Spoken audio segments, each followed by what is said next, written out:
Enggak nyambung. Hai Adam, dari tidak ada kamu saya adakan.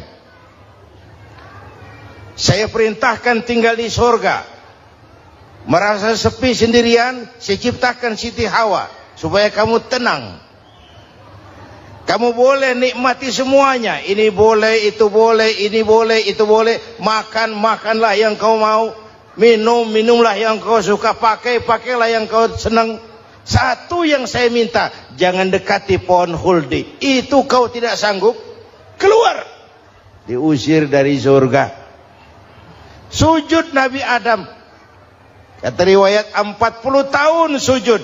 Membaca Rabbana zalamna anfusana wa illam taghfir lana wa tarhamna lanakunanna minal. Itu namanya istighfarnya Nabi Adam. Istighfar itu kan mengucapkan astagfirullah, basmalah, membaca bismillah. Jangan kayak teman saya disuruh banyak-banyak baca istighfar, benar-benar dia baca istighfar, istighfar, istighfar. Bukan itu maksudnya. Nah, maka salah satu amalan yang sangat dianjurkan di bulan Muharram ini memperbanyak istighfar. Tidak ada orangnya yang tidak. Ayo jujur, ini yang kumpul di sini semua, ada nggak yang nggak punya dosa? Yang merasa nggak punya dosa, ayo ke depan. Ada? Tidak ada. Setiap kita, entah kecil entah besar, sengaja terlupa, pasti mempunyai yang namanya khilaf dan salah. Dan Allah Tuhan kita bukan Tuhan pendendam. Allah Tuhan kita Tuhan yang ramah dan rahmah. Manusia, dosamu banyak, tapi ampunanku lebih banyak. Salahmu besar, rahmatku jauh lebih besar. Kau sujud di hadapanku, aku bangga melihatnya. Kau menangis di hadapanku, aku senyum melihatmu. Kau berjalan menujuku, aku berlari menyambutmu. Karena itu amalan yang sangat dianjurkan di bulan Muharram ini memperbanyak istighfar. Itu kalau istighfarnya Nabi Adam. Ada istighfarnya Nabi Yunus. Ibu kenal Nabi Yunus? Di mana kenalannya? Sok tahu. Nabi Yunus itu ketika berdakwah kepada kaumnya yang bandel, memberikan peringatan, kalau kalian tidak mau beriman akan turun azab. Kapan Yunus? Akan. Kenapa mesti akan? Sekarang aja kalau mau, saya tungguin. Kurang ajar betul ini umat. Akhirnya Nabi Nuh menghindar dengan perhitungan, kalau azab tidak turun saya sudah jauh. Meragukan janji Tuhan.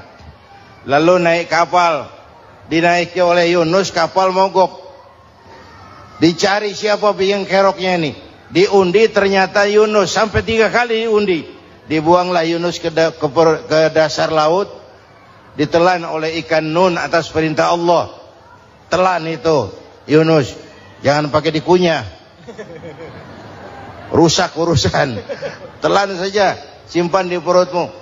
Dibawa oleh ikan nun ke dasar lautan. Itu yang oleh Quran dikatakan bertemulah 3 macam kegelapan. Zulumatun salas. Gelapnya tengah malam, gelapnya di dasar laut, gelapnya di dalam perut ikan. Itu namanya peteng. Mbahnya gelap. Di perut ikan itulah Nabi Nuh sadar akan kesalahannya, meragukan janji Allah, meragukan janji Allah. Ia sujud di dalam perut ikan itu, membaca la ilaha illa anta subhanaka inni kuntu. Itu istighfarnya Nabi Yunus. Dibacakan istighfar begitu, ikan sakit perut pak. Di dasar laut kemana mau cari apotik?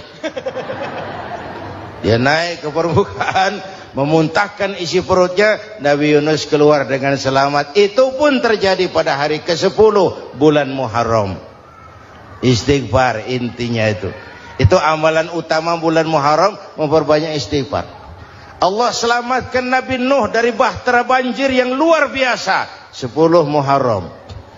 Allah selamatkan Nabi Ibrahim dari pembakaran Raja Namruz 10 Muharram.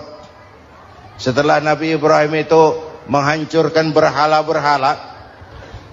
Abrahat pulang mau ibadah, lihat Tuhannya berantakan, marah besar. Siapa yang menghancurkan Tuhan-Tuhan kita ini? Ada yang lapor, kami lihat Ibrahim. Tangkap. Belum ada bukti, tangkap dulu yang penting. Bukti belakangan. Tangkap. Wah, dikerahkanlah aparat. Tangkap Nabi Ibrahim. Disidang langsung oleh Abrahat. Oleh Namrus maksud saya. Ibrahim, kau yang menghancurkan berhala-berhala kami ini, Tuhan-Tuhan kami. Siapa bilang? Ada yang lapor. Saya dengar enggak semua berhala itu hancur.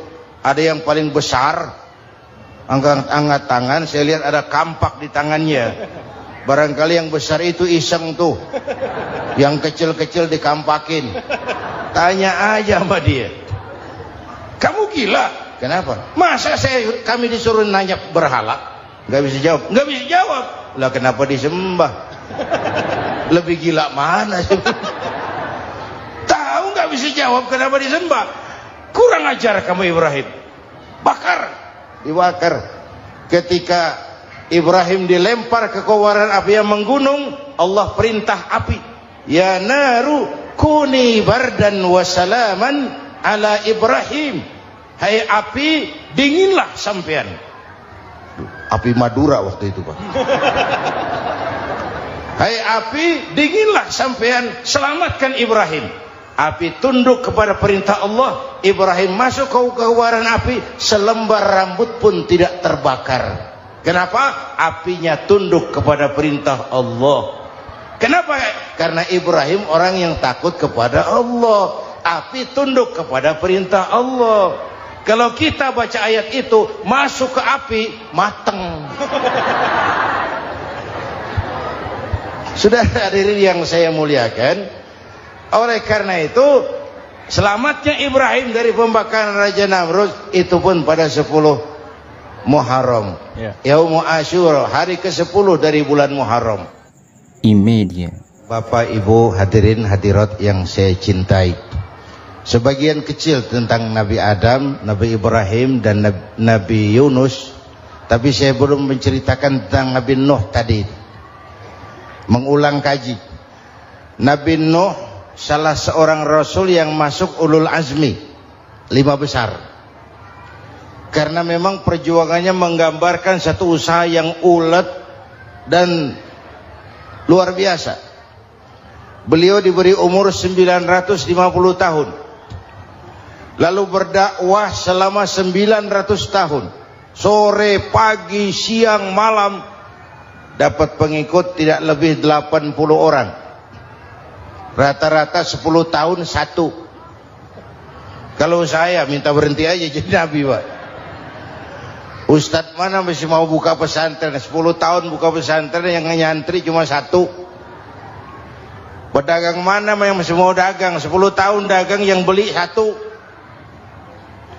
Pimpinan partai mana yang masih mau kampanye? 10 tahun buka partai, yang nyoblos 1. Bangkrut. Umatnya bandel, kurang ajar, durjana, bajingan, tengik.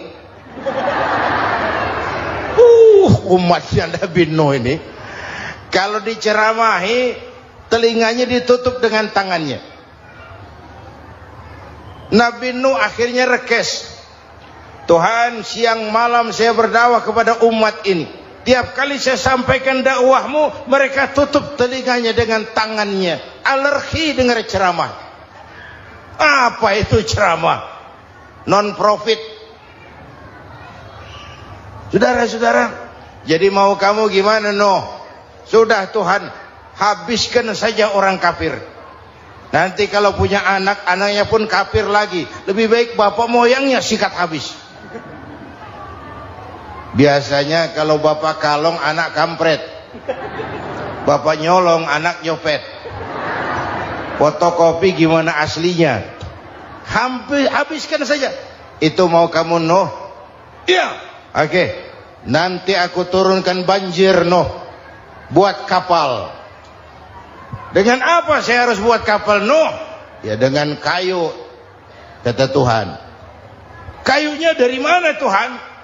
Ya dari pohon Nuh. Pohonnya belum ada Tuhan. Ya tanam dulu Nuh.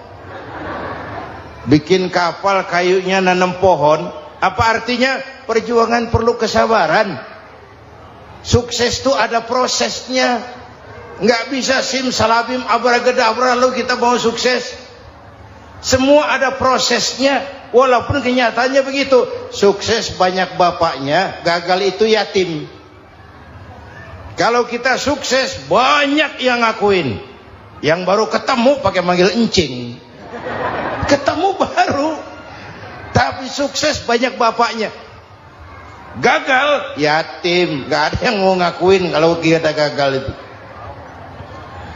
Udah bikin kapal dengan kayu di tengah kampung, bikin kapal ini. Bayangkan di tengah kampung bikin kapal. Orang kafir makin menjadi-jadi. Lihat Nuh, kenapa? Makin sarap. Bikin kapal di tengah kampung mau belayar kemana? Tuh lihat, kalau orang nggak tahu tujuan, mountain setengah jalan. Proses yang dinilai bukan finalnya. Ya kayak gitu kesimpulannya. Saya enaknya sendiri. Bikin kapal. Kapal mendekati selesai. Ini orang kafir rame-rame datang ke kapal Nuh. Mau apa? Buang najis. Sakit perut berangkat ke kapal Nabi Nuh. Nongkrong. Dapat 2-3 tumpuk pulang. Penuh lantai kapal dengan najis manusia. Inilah perjuangan. Bukan jalan raya lurus bertabur bunga di kanan kirinya. Banyak ondak dan duri, fitnah, caci maki, antipat, segala macam. Nuh. Ada orang tua dasar kafir, kurang ajar, sudah stroke berangkat juga ke kapal Nuh. Mau buang najis, pincang-pincang digotong orang. Selesai buang najis dia bangun mau pulang, pegangan tiang kapal terpeleset jatuh di atas tumpukan najis. Terjadi keajaiban, yang stroke-nya sembuh, lumpuhnya hilang, berangkat digotong-gotong pulang jalan gagah sekali. Tapi orang kampungnya heran, ente sudah sembuh? Sudah. Berobat di mana? Kok begitu paten? Di kapal Nuh. Masih banyak.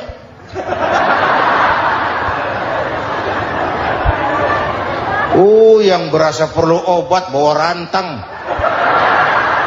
Ambil bersih lagi geladak kapal itu. Sudah selesai Nuh? Selesai. Oke, kau orang yang beriman bersamamu, binatang serba sepasang, naik Nabi Nuh, naik orang beriman, naik binatang serba sepasang. Ini cikal bakal penyelamatan manusia, Pak. Naiklah orang beriman, sudah naik semua, Nabi Nuh kontrol. Ini contoh buat kita, kontrol. Sudah naik semua teman-teman, sudah. Pemimpin yang baik bukan cuma terima laporan di belakang meja. Laporan itu yang mana juga bagus. Sama juga kampanye. Kampanye yang mana juga merdu. Kalau saya. Kalau aja yang dihitung. Pernah ada calon bupati kampanye janji, kalau saya berhasil kita akan banyak bangun jembatan di daerah kita. Orang tanya, Pak, nggak ada sungai di kampung kita, Pak. Dia bilang, sungainya kita bangun sekalian. Udah kadung janji. Mana pula orang mau bangun sungai ini. Saudara-saudara, kontrol. Jangan cuma tunggu laporan di belakang meja. Semua laporan bagus. Ya Bu? Bu?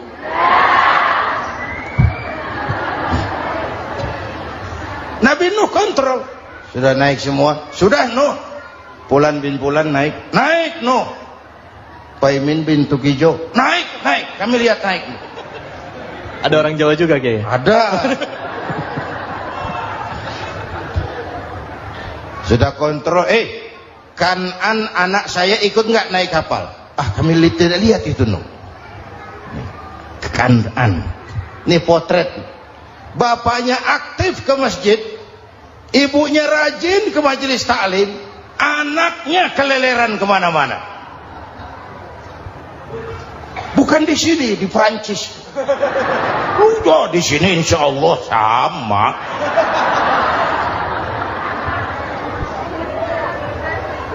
Nuh karena sayang anak, Nuh karena cinta anak, Nuh karena tanggung jawab anak, cari naik ke atas kapal. Lihat Kan'an, anak saya, nggak lihat Nuh. Turun ke ruang bawah, periksa lagi. Mang, ayah Kan'an di dia. Jamaah Tasik ini rupanya di dalam. Tuh ayah mang. Ayah kemana ya budak ini? Turun ke bawah, tanya lagi. Ono Kan'an to? Ora nano raketo. Rombongan Jawa Tengah. Naik ke atas buritan. Dari buritan kelihatan ternyata Kan'an tidak ikut naik kapal, kumpul di darat bersama orang kafir. Ini potret kita sekarang. Kumpul sama orang kafir, hanyut anak-anak kita, ditelan budayanya orang kafir, ditelan tradisinya orang kafir, ditelan pergaulannya orang kafir. Nuh karena sayang anak dari atas manggil. Dalam Quran dijelaskan itu. Karena Nabi Nuh di atas, Kan'an di bawah, teriak, ya bunayyar kam ma'ana. Begitu dalam Quran ayatnya. Cuma ini pakai gaya memanggil supaya kelihatan ke gambar, kira-kira Nuh manggilnya begitu. Ini namanya gaya dakwah, Pak. Kalau ceritanya datar nggak menarik. Maka Nuh memanggil Kan'an, ya bunayyar kam ma'ana. Kata yang dengar, heeh. Ini gaya orang manggil, ya bunayyar kam ma'ana. Kan'an, kesini nak, naik kapal sama papi. Kata Kan'an di bawah itu, enggak mau papi, John di sini saja. Kata Nuh, jangan nak, Allah sedang murka, akan turun banjir. Kalau datang banjir papi, sa'awi ila jabalin ya'simuni minal ma', saya akan naik ke gunung tinggi yang bisa menyelamatkan saya dari banjir. Kan'an naik ke gunung, gunung dihantam banjir, Kan'an mati sampai sekarang. Yang kelima, Nabi Musa, kisah Muharramnya ini. Lahir dalam kondisi yang sulit karena Fir'aun mimpi akan lahir seorang anak dari keturunan Bani Israel yang akan menghancurkan kerajaannya. Kata Fir'aun, sudah lahir belum anaknya? Belum. Kalau gitu mulai malam ini laki-laki dilarang bergaul sama istrinya. Semua perempuan hamil di bawah pengawasan negara. Mulai hari ini kalau lahir anak laki-laki terutama Bani Israel, penggal. Satpol PP disiapkan. Udah ada kayaknya. Ada. Patroli. Bayangkan, Fir'aun itu bikin undang-undang seenaknya sendiri. Apalagi merasa kekuasaannya dalam ancaman. Penguasa manapun kalau merasa dalam ancaman, panik. Padahal kekuasaan itu kayak harimau. Makin lama ditaiki, makin sulit turun. Kenapa? Karena macannya makin lapar. Naik terus capek, turun dimakan harimau. Serba sulit. Saudara-saudara, kalau kita mau belajar dari Pak Harto, saya melihat kekurangan Pak Harto cuma satu, terlambat berhenti.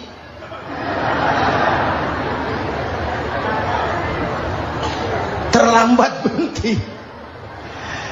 Di sekelilinginya banyak tukang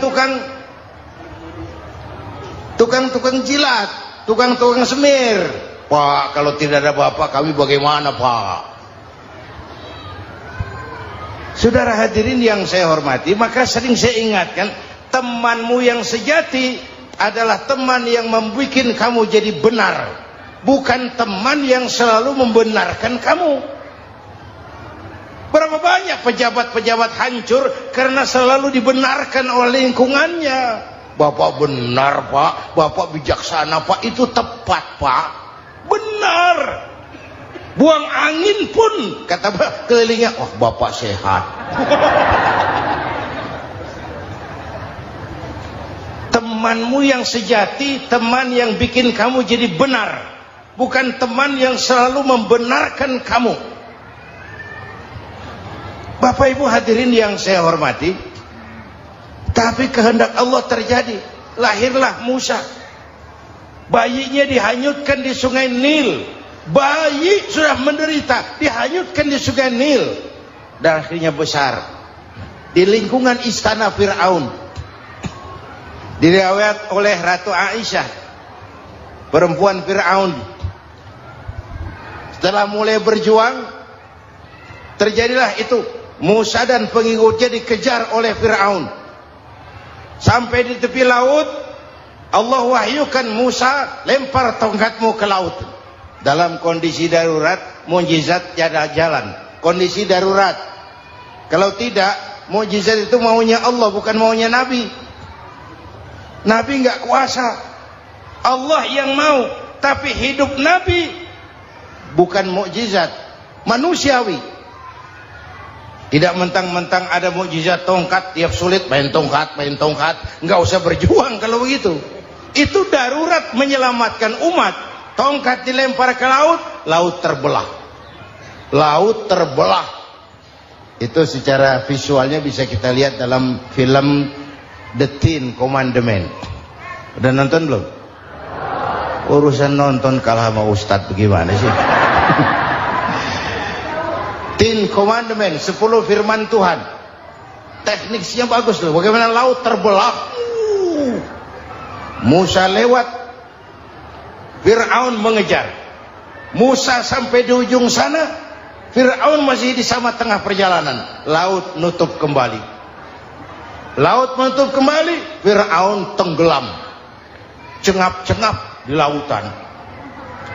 Begitu nafas sampai di tenggorokan, Fir'aun sambil cengap-cengap itu, amantu bi Rabbi Musa wa Harun. Duh, kalau begini mah saya juga percaya sama Tuhannya Musa.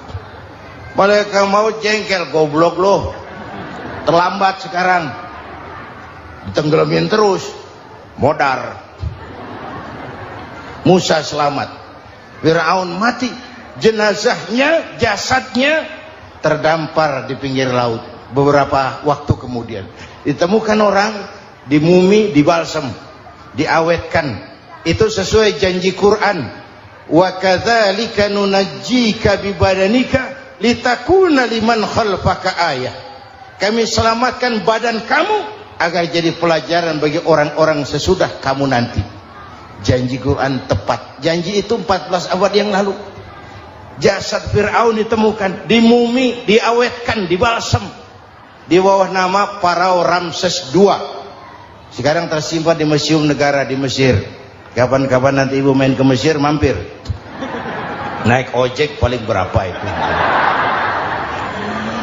Oh, orangnya tinggi, hidungnya mancung, pokoknya pantaslah jadi Fir'aun. Selamatnya Musa di kejaran Fir'aun di ujung sana itu terjadi pada hari ke-10 bulan Muharram, yang oleh orang Nasrani diperingati dengan hari raya Paskah. Mereka melaksanakan puasa, mensyukuri nikmat keselamatan dari kejaran Fir'aun. Makanya kalau kita ikut puasa di bulan Muharram, bukan mengikuti syariatnya Nasrani, salah. Karena Nabi mengajarkan, itu sumbernya. Bukan ikutan sama ibadahnya Israel. Tapi memang agama ini kan merupakan mata rantai. Datang Rasul baru melengkapi Rasul sebelumnya, datang Rasul baru melengkapi Rasul sebelumnya. Mata rantai yang berkaitan. Setelah Muhammad selesai, selesailah tugas Nabi dan Rasul. Selesailah misi Nabi dan Rasul. Tidak ada Nabi lagi sesudah Nabi Muhammad. Itu harga mati, titik. Gak ada kompromi. Siapapun sekarang ini nggak datang ngaku jadi Nabi, wajib tidak percaya. Wajib tidak percaya. Tapi kaitannya memang kita bilang Nasrani, orang bahasa Arab, bahasa Ibraninya Nazaret. Masya Allah, sangat luar biasa tausiah yang sudah disampaikan oleh guru kita Al-Mafrullah Kiai Haji Zainuddin MZ. Sahabat beriman yang dimuliakan Allah, tetaplah di channel ini karena kajian ini belum selesai dan masih banyak lagi hal-hal menarik yang akan disampaikan beliau. Tetaplah di channel ini dan mari kita lanjutkan kembali. Selamat mendengarkan. Nasiroh, Nazaret itu beda dialek. Kita Daud, dia David.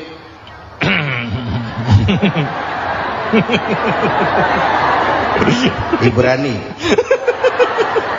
Kita Ali, dia Alek. Kita Sulaiman, dia Solomon. Kita Camat, dia Comot. ini yang ngomong ini comot sembarang. Media. Bapak dan Ibu jamaah yang saya cintai, pertanyaan pertama, hijrah qalbiyah. Ada hijrah badaniyah, hijrah fisik yang dilakukan Nabi dan sahabat dari Mekah ke Madinah.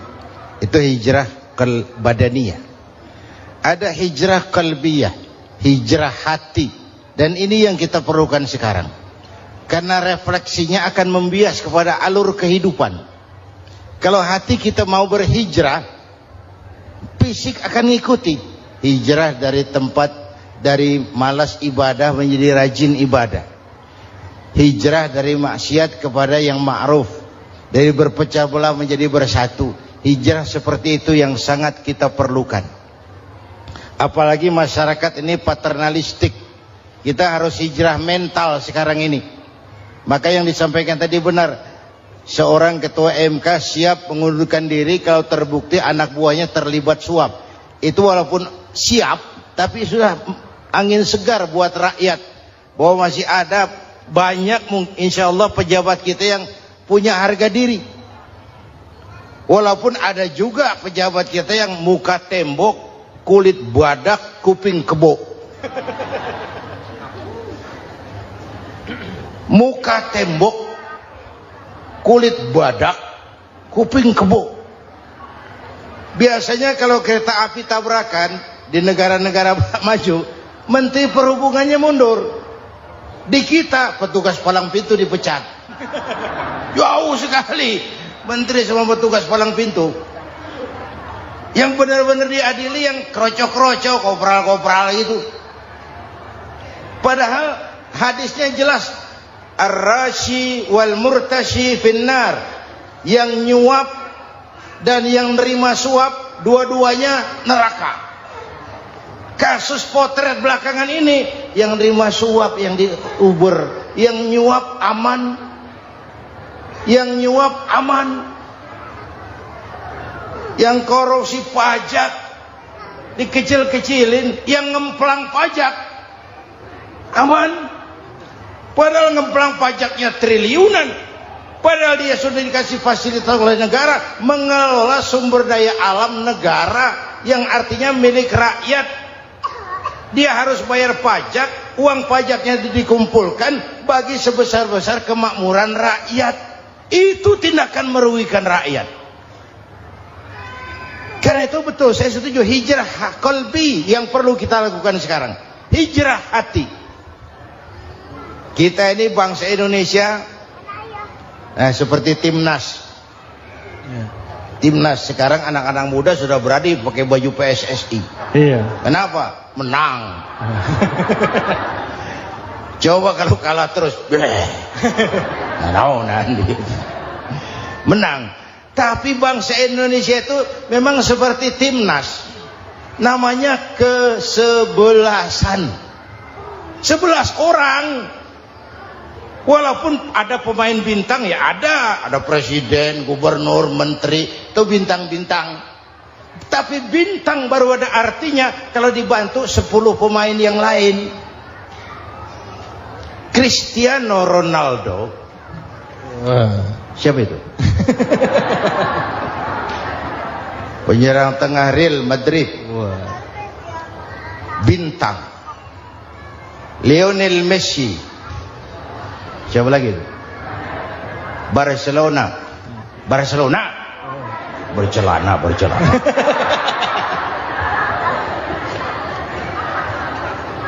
Michael Rooney, bintang Manchester United. Ronaldo baru bintang, Messi baru bintang kalau ada 10 pemain yang lain. Bagaimanapun hebatnya Cristiano Ronaldo, kalau sendirian lawan satu kesebelasan, babak belur. Itulah kita, bangsa Indonesia. Kita satu kesebelasan, harus saling memperkuat. Ada bangsa kita ini yang jadi jaksa, ada yang jadi hakim, ada yang jadi polisi. Itu posisi penyerang tengah, kiri luar, kanan dalam, back, striker, kiper, posisi. Tapi sadar, kita satu kesebelasan, Bung. Jangan bikin gol ke gawang sendiri. Kalau punya bola bagus, operan dong sama temannya. Yang bisa menciptakan gol, operan. Ada yang jadi pengusaha besar, bagus boleh. Punya untung besar, operan. Kasih masjid, kasih pesantren, operan. Ini kesebelasan kita kalau punya bola, pelitnya setengah mati, Pak. Nggak mau ngoper. Bawa sendiri, mending bikin gol. Enggak. Kita ini satu kesebelasan. Satu sama lain harus saling memperkuat. Bahwa ada penyerang tengah, itu si posisi. Tapi kalau memang peluang memungkinkan, ayo dong operan. Saya iri sama kesebelasan Nasrani di Indonesia. Mereka kalau punya bola, operannya cakep. Gereja cepat selesai, rumah sakit Kristen cepat selesai. Kenapa? Operannya bagus. Kita ini kalau punya bola bawa sendiri, nggak mau ngoper, maka masjid nggak selesai-selesai. Madrasah banyak yang bocor, rumah sakit Islam kalah bersaing. Kenapa? Operannya berat. Ayo menyadari, kita ini timnas, satu kesebelasan. Jangan menjegal kawan seiring, kawan sendiri dijegal. Sudah musuh terlalu kuat, gawang sendiri dijebol. Akhirnya terbalik kita ini. Ujian terberat telah diberikan Allah kepada para anbiya, kemudian para aulia, kemudian para ulama. Summal amsal fal amsal, ke bawah dan ke bawah. Diuji setiap orang menurut kekuatannya berpegang kepada agama. Kalau karena anak Melayu bilang, kalau takut dengan ombak, jangan berumah di tepi pantai. Kalau takut diterjang ombak, jangan berumah di tepi pantai. Kata ibu tadi, mau jadi pohon tinggi, harus berani ketiup angin. Makin tinggi pohonnya, makin keras anginnya. Takut angin, jangan jadi pohon tinggi, jadilah rumput. Nggak ditiup angin, tapi diinjak kebo. Apa yang nggak ada resikonya? Apa yang nggak ada resikonya? Semua nabi ada yang dihantam kekuasaan yang arogansi. Ibrahim berhadapan dengan Namrud. Musa berhadapan dengan Fir'aun. Ada yang diuji dengan berhadapan umat yang sangat kurang ajar. Ada yang diuji dengan gosip yang dahsyat. Nabi Yusuf digosipi sama Zulaikha itu.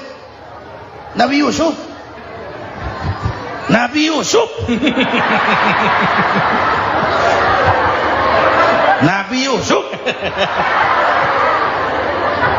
Yang namanya gosip itu kan menyebarkan keburukan orang. Kalau benar saja hukumnya ghibah. Kalau salah hukumnya fitnah. Fitnah lebih bahaya dari pembunuhan. Benarnya ghibah, salahnya fitnah. Saudara hadirin yang saya hormati, jadi resiko itu biasa. Tidak ada yang tanpa resiko. Kalau takut ombak, jangan berumah di tepi pantai. Tinggal bagaimana kita menyikapinya.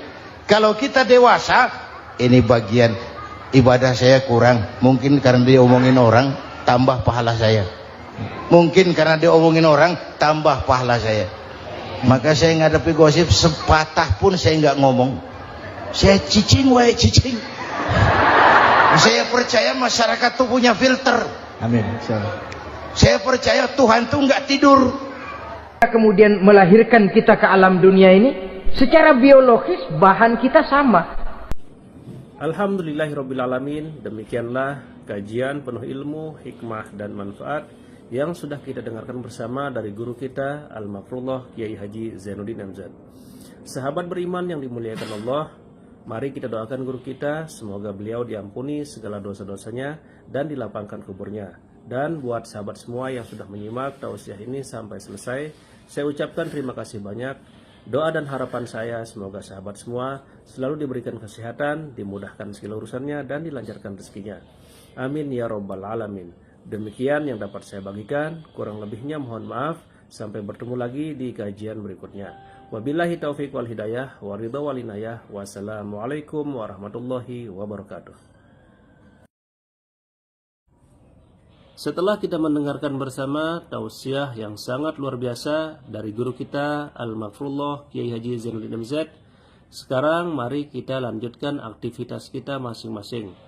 Semoga apa yang sudah disampaikan oleh beliau menjadi ilmu yang bermanfaat dalam kehidupan kita sehari-hari. Amin ya rabbal alamin. Saya ucapkan selamat beraktivitas buat sahabat semua dan sukses selalu. Sampai bertemu lagi di video berikutnya. Wassalamualaikum warahmatullahi wabarakatuh. Bismillahirrahmanirrahim. Assalamualaikum warahmatullahi wabarakatuh. Alhamdulillahirrabbilalamin. Wassalatu wassalamu ala ashrafil anbiya'i wal mursalin Sayyidina Muhammadin wa ala alihi wa sahbihi ajma'in, amma ba'du. Sahabat beriman yang dirahmati Allah, pada kesempatan yang berbahagia ini, mari sejenak kita luangkan waktu kita untuk bersama-sama menyimak tausiah fenomenal dari guru kita Al-Mafrullah Kiai Haji Zainuddin MZ. Beliau dikenal sebagai dai sejuta umat. Penasaran seperti apa isi tausiah beliau? Mari kita simak bersama. Selamat mendengarkan. Adam itu bapak moyang kita. Dosanya satu, makan buah khuldi. Dikeluarkan dari surga. Kita dosanya banyak, kepengen masuk. Enggak nyambung. Hai Adam, dari tidak ada kamu saya adakan. Saya perintahkan tinggal di surga. Merasa sepi sendirian, saya ciptakan Siti Hawa supaya kamu tenang. Kamu boleh nikmati semuanya. Ini boleh, itu boleh, ini boleh, itu boleh. Makan, makanlah yang kau mau. Minum, minumlah yang kau suka. Pakai, pakailah yang kau senang. Satu yang saya minta, jangan dekati pohon khuldi. Itu kau tidak sanggup, keluar. Diusir dari surga. Sujud Nabi Adam. Kata riwayat 40 tahun sujud. Membaca Rabbana zalamna anfusana wa illam taghfir lana wa tarhamna lanakunanna minal. Itu namanya istighfarnya Nabi Adam. Istighfar itu kan mengucapkan astagfirullah, basmalah, membaca bismillah. Jangan kayak teman saya disuruh banyak-banyak baca istighfar, benar-benar dia baca istighfar, istighfar, istighfar. Bukan itu maksudnya. Nah, maka salah satu amalan yang sangat dianjurkan di bulan Muharram ini memperbanyak istighfar. Tidak ada orangnya yang tidak. Ayo jujur, ini yang kumpul di sini semua, ada nggak yang nggak punya dosa? Yang merasa nggak punya dosa, ayo ke depan. Ada? Tidak ada. Setiap kita, entah kecil entah besar, sengaja terlupa, pasti mempunyai yang namanya khilaf dan salah.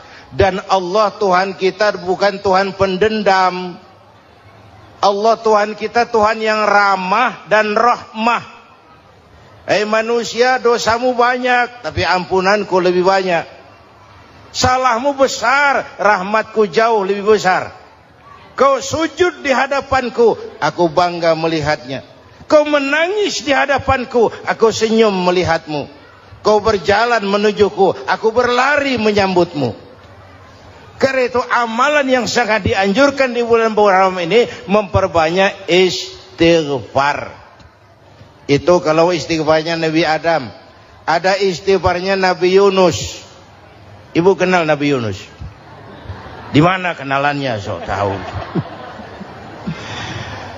Nabi Yunus itu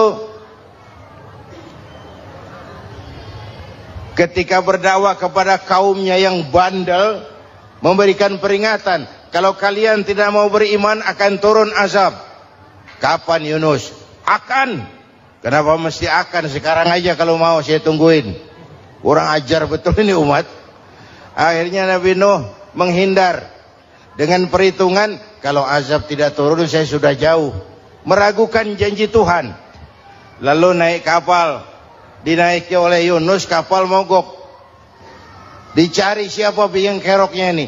Diundi, ternyata Yunus. Sampai 3 kali diundi. Dibuanglah Yunus ke dasar laut. Ditelan oleh ikan nun atas perintah Allah. Telan itu Yunus. Jangan pakai dikunyah, rusak urusan. Telan saja, simpan di perutmu. Dibawa oleh ikan nun ke dasar lautan. Itu yang oleh Quran dikatakan bertemulah 3 macam kegelapan. Zulumatun salas. Gelapnya tengah malam, gelapnya di dasar laut, gelapnya di dalam perut ikan. Itu namanya peteng. Mbahnya gelap. Di perut ikan itulah Nabi Nuh sadar akan kesalahannya, meragukan janji Allah, meragukan janji Allah. Ia sujud di dalam perut ikan itu, membaca la ilaha illa anta subhanaka inni kuntu. Itu istighfarnya Nabi Yunus. Dibacakan istighfar begitu, ikan sakit perut, Pak. Di dasar laut kemana mau cari apotik? Dia naik ke permukaan, memuntahkan isi perutnya. Nabi Yunus keluar dengan selamat. Itu pun terjadi pada hari ke-10 bulan Muharram. Istighfar intinya itu. Itu amalan utama bulan Muharram, memperbanyak istighfar. Allah selamatkan Nabi Nuh dari bahtera banjir yang luar biasa 10 Muharram. Allah selamatkan Nabi Ibrahim dari pembakaran Raja Namruz 10 Muharram. Setelah Nabi Ibrahim itu menghancurkan berhala-berhala, Abrahat pulang mau ibadah, lihat Tuhannya berantakan, marah besar. Siapa yang menghancurkan Tuhan-Tuhan kita ini? Ada yang lapor, kami lihat Ibrahim. Tangkap. Belum ada bukti, tangkap dulu yang penting. Bukti belakangan. Tangkap. Wah, dikerahkanlah aparat. Tangkap Nabi Ibrahim. Disidang langsung oleh Abrahat, oleh Namruz maksud saya. Ibrahim, kau yang menghancurkan berhala-berhala kami ini, Tuhan-Tuhan kami. Siapa bilang? Ada yang lapor. Saya dengar enggak semua berhala itu hancur. Ada yang paling besar. Angkat tangan, saya lihat ada kampak di tangannya. Barangkali yang besar itu iseng tuh. Yang kecil-kecil dikampakin. Tanya aja sama dia. Kamu gila? Kenapa? Masa kami disuruh nanya berhala? Nggak bisa jawab. Nggak bisa jawab. Lah kenapa disembah? Lebih gila mana sih? Tahu nggak bisa jawab kenapa disembah? Kurang ajar kamu Ibrahim. Bakar. Dibakar. Ketika Ibrahim dilempar ke kobaran api yang menggunung, Allah perintah api, ya naru kuni bardan wa salaman ala Ibrahim. Hai api, dinginlah sampean. Api Madura waktu itu, Pak. Hai api, dinginlah sampean, selamatkan Ibrahim. Api tunduk kepada perintah Allah. Ibrahim masuk ke kobaran api, selembar rambut pun tidak terbakar. Kenapa? Apinya tunduk kepada perintah Allah. Kenapa? Karena Ibrahim orang yang takut kepada Allah. Api tunduk kepada perintah Allah. Kalau kita baca ayat itu, masuk ke api, mateng. Sudah hadirin yang saya muliakan, oleh karena itu, selamatnya Ibrahim dari pembakaran Raja Namrud, itu pun pada 10 Muharram. Yaumul Asyura, hari ke-10 dari bulan Muharram. Imedia. Bapak, Ibu, hadirin hadirat yang saya cintai, sebagian kecil tentang Nabi Adam, Nabi Ibrahim, dan Nabi Yunus, tapi saya belum menceritakan tentang Nabi Nuh tadi. Mengulang kaji. Nabi Nuh salah seorang rasul yang masuk ulul azmi, 5 besar. Karena memang perjuangannya menggambarkan satu usaha yang ulet dan luar biasa. Beliau diberi umur 950 tahun. Lalu berdakwah selama 900 tahun. Sore, pagi, siang, malam. Dapat pengikut tidak lebih 80 orang. Rata-rata 10 tahun satu. Kalau saya minta berhenti aja jadi nabi, Pak. Ustadz mana masih mau buka pesantren? 10 tahun buka pesantren, yang nyantri cuma satu. Pedagang mana yang masih mau dagang? 10 tahun dagang, yang beli satu. Pimpinan partai mana yang masih mau kampanye? 10 tahun buka partai, yang nyoblos satu. Bangkrut. Umatnya bandel, kurang ajar, durjana, bajingan, tengik. Umatnya Nabi Nuh ini, kalau diceramahi, telinganya ditutup dengan tangannya. Nabi Nuh akhirnya rekes. Tuhan, siang malam saya berdakwah kepada umat ini. Tiap kali saya sampaikan dakwahmu, mereka tutup telinganya dengan tangannya. Alergi dengar ceramah. Apa itu ceramah? Non profit. Saudara-saudara, jadi mau kamu gimana, Nuh? Sudah Tuhan, habiskan saja orang kafir. Nanti kalau punya anak, anaknya pun kafir lagi. Lebih baik bapak moyangnya sikat habis. Biasanya kalau bapak kalong, anak kampret. Bapak nyolong, anak nyopet. Fotokopi gimana aslinya? Habiskan saja. Itu mau kamu, Nuh? Iya. Oke. Nanti aku turunkan banjir, Nuh. Buat kapal. Dengan apa saya harus buat kapal, Nuh? Ya dengan kayu, kata Tuhan. Kayunya dari mana, Tuhan? Ya dari pohon, Nuh. Pohonnya belum ada, Tuhan. Ya tanam dulu, Nuh. Bikin kapal, kayunya nanam pohon. Apa artinya? Perjuangan perlu kesabaran. Sukses itu ada prosesnya. Nggak bisa simsalabim abracadabra lalu kita mau sukses. Semua ada prosesnya. Walaupun kenyataannya begitu. Sukses banyak bapaknya, gagal itu yatim. Kalau kita sukses banyak yang ngakuin. Yang baru ketemu pakai manggil encing. Ketemu baru. Tapi sukses banyak bapaknya. Gagal yatim, nggak ada yang mau ngakuin kalau kita gagal itu.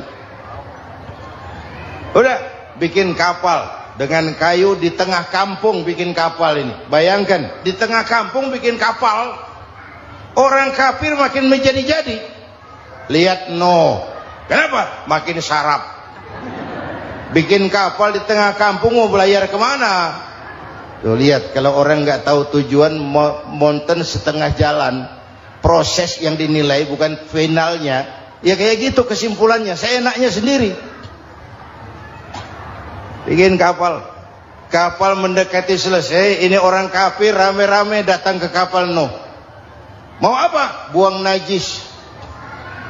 Sakit perut berangkat ke kapal Nabi Nuh. Nongkrong. Dapat 2-3 tumpuk pulang. Lantai kapal dengan najis manusia. Inilah perjuangan. Bukan jalan raya lurus bertabur bunga di kanan kirinya. Banyak ondak dan duri, fitnah. caci maki, antipat, segala macam. Nuh. Ada orang tua dasar kafir, kurang ajar, sudah stroke berangkat juga ke kapal Nuh. Mau buang najis, pincang-pincang digotong orang. Selesai buang najis, dia bangun mau pulang, pegangan tiang kapal terpeleset, jatuh di atas tumpukan najis. Terjadi keajaiban, yang stroke-nya sembuh, lumpuhnya hilang, berangkat digotong-gotong pulang, jalan gagah sekali. Tapi orang kampungnya heran, ente sudah sembuh? Sudah. Berobat di mana? Kok begitu paten? Di kapal Nuh. Masih banyak.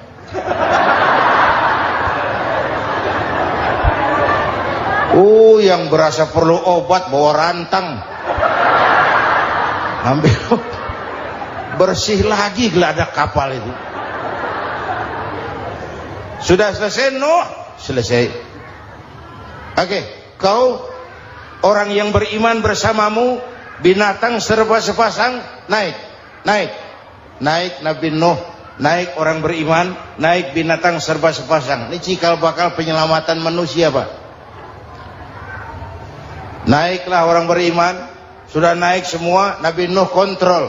Ini contoh buat kita, kontrol. Sudah naik semua teman-teman, sudah. Pemimpin yang baik bukan cuma terima laporan di belakang meja. Laporan itu yang mana juga bagus. Sama juga kampanye, kampanye yang mana juga merdu. Kalau aja yang dihitung. Pernah ada calon bupati kampanye janji, kalau saya berhasil kita akan banyak bangun jembatan di daerah kita. Tanya, Pak, nggak ada sungai di kampung kita, Pak. Dia bilang, sungainya kita bangun sekalian. Udah kadung janji, mana pula orang mau bangun sungai ini. Saudara-saudara, kontrol. Jangan cuma tunggu laporan di belakang meja, semua laporan bagus. Ya Bu? Bu?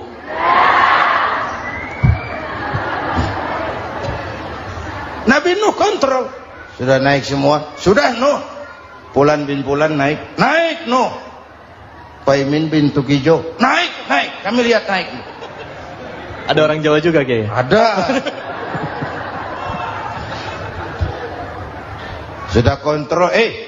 Kanan anak saya ikut nggak naik kapal? Kami tidak lihat itu Nuh.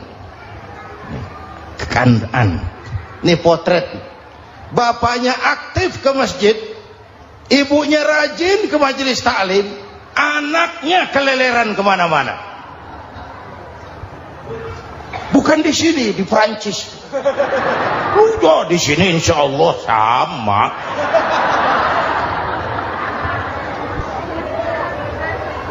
Nuh karena sayang anak, Nuh karena cinta anak, Nuh karena tanggung jawab anak, cari naik ke atas kapal.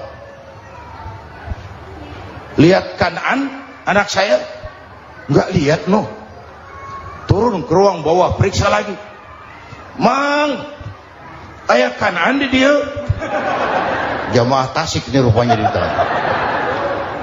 Tuh ayah Mang. Ayah mana ya budak ini? Turun ke bawah, tanya lagi. Ono Kanaan toh? Ora nano raketo. Rombongan Jawa Tengah naik ke atas buritan. Dari buritan kelihatan ternyata Kanaan tidak ikut naik kapal, kumpul di darat bersama orang kafir. Ini potret kita sekarang. Kumpul sama orang kafir, hanyut anak-anak kita, ditelan budayanya orang kafir, ditelan tradisinya orang kafir, ditelan pergaulannya orang kafir. Nuh karena sayang anak dari atas manggil. Dalam Quran dijelaskan itu. Karena Nabi Nuh di atas, Kanaan di bawah, teriak, ya bunayyar kam ma'ana. Begitu dalam Quran ayatnya. Cuma ini pakai gaya memanggil supaya kelihatan kegambar, kira-kira Nuh manggilnya begitu. Ini namanya gaya dakwah, Pak. Kalau ceritanya datar nggak menarik. Maka Nuh memanggil Kan'an, ya bunayya arkam ma'ana. Kata yang dengar, heeh. Ini gaya orang manggil, ya bunayya arkam ma'ana. Kan'an, kesini nak, naik kapal sama papi. Kata Kan'an di bawah itu, enggak mau papi, John di sini saja. Kata Nuh, jangan nak, Allah sedang murka, akan turun banjir. Kalau datang banjir papi, sa'awi ila jabalin ya'simuni minal ma', saya akan naik ke gunung tinggi yang bisa menyelamatkan saya dari banjir. Kan'an naik ke gunung, gunung dihantam banjir, Kan'an mati. Sampai sekarang. Yang kelima, Nabi Musa, kisah Muharramnya ini lahir dalam kondisi yang sulit karena Fir'aun mimpi akan lahir seorang anak dari keturunan Bani Israel yang akan menghancurkan kerajaannya. Kata Fir'aun, sudah lahir belum anaknya? Belum. Kalau gitu mulai malam ini laki-laki dilarang bergaul sama istrinya. Semua perempuan hamil di bawah pengawasan negara. Mulai hari ini kalau lahir anak laki-laki terutama Bani Israel, penggal. Satpol PP disiapkan. Udah ada kayaknya. Ada. Patroli.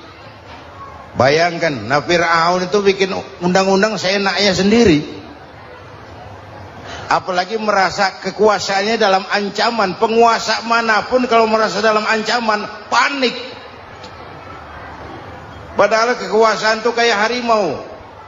Makin lama ditaiki, makin sulit turun. Kenapa? Karena macannya makin lapar. Naik terus capek, turun dimakan harimau. Serba sulit.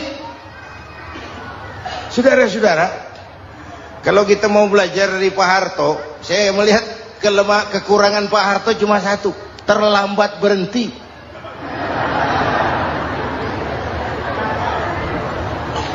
Terlambat berhenti. Di sekelilinginya banyak tukang-tukang jilat, tukang-tukang semir. Pak, kalau tidak ada bapak kami bagaimana, Pak? Saudara hadirin yang saya hormati, maka sering saya ingatkan, temanmu yang sejati adalah teman yang membuat kamu jadi benar, bukan teman yang selalu membenarkan kamu. Berapa banyak pejabat-pejabat hancur karena selalu dibenarkan oleh lingkungannya.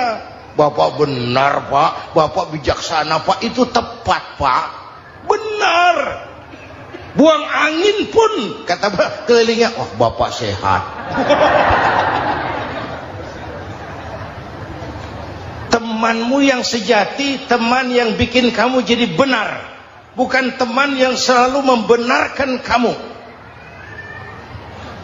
Bapak ibu hadirin yang saya hormati, tapi kehendak Allah terjadi. Lahirlah Musa. Bayinya dihanyutkan di sungai Nil. Bayi sudah menderita, dihanyutkan di sungai Nil. Dan akhirnya besar di lingkungan istana Fir'aun. Diriwayat oleh Ratu Aisyah, perempuan Fir'aun. Setelah mulai berjuang, terjadilah itu. Musa dan pengikutnya dikejar oleh Fir'aun. Sampai di tepi laut, Allah wahyukan Musa, lempar tongkatmu ke laut. Dalam kondisi darurat, mukjizat tiada jalan. Kondisi darurat.